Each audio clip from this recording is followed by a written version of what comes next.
పితా పుత్ర పవిత్ర ఆత్మనామమున ఆమె. సిఎస్సి జ్ఞానవాణి శ్రోతలకు శుభోదయం. ఈనాటి ముఖ్య అంశం కన్నీటి మధ్య నడిచే ప్రభువు గుర్తించని సన్నిధి.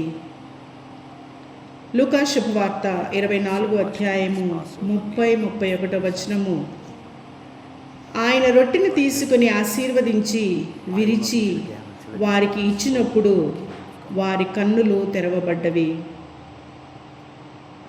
ఎమ్మావుకు వెళ్తున్న శిష్యులతో యేసు భోజన పంక్తిలో కూర్చొని రొట్టెను తీసుకొని ఆశీర్వదించి విరిచినప్పుడు వారి కళ్ళు తెరుచుకున్నాయి.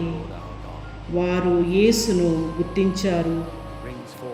ఈ సంఘటన మన జీవితానికి ఒక లోతైన ఆహ్వానం. చాలాసార్లు మనం కూడా ఆ శిష్యుల్లా నిరాశతో జీవిస్తాం. యేసు మనతోనే నడుస్తున్నా ఆయనను గుర్తించలేము.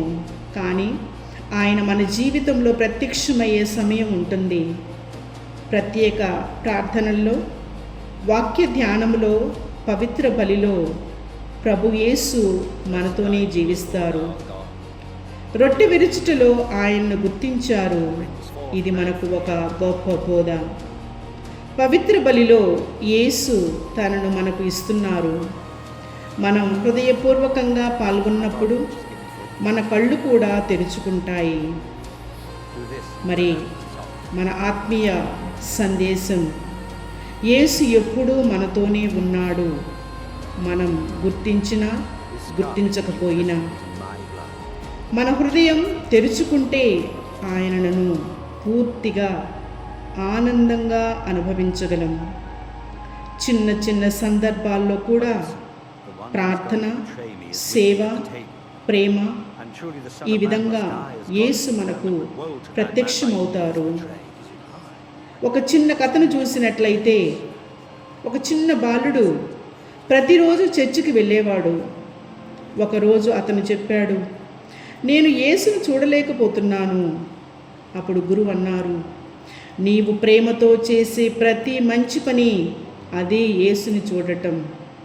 అప్పటి నుంచి బాలుడు ప్రతి పనిలో యేసుని గుర్తించటం మొదలుపెట్టాడు. మరి ప్రియమైనటువంటి దైవ బిడ్డలారా, ఇప్పుడు మనమందరము కూడా చివరిగా ఒక చిన్న ప్రార్థనను చేసుకుందాము.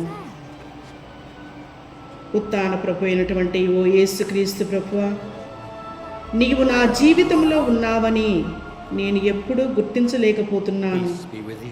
నా కళ్ళను తెరచి నా హృదయాన్ని వెలిగించు.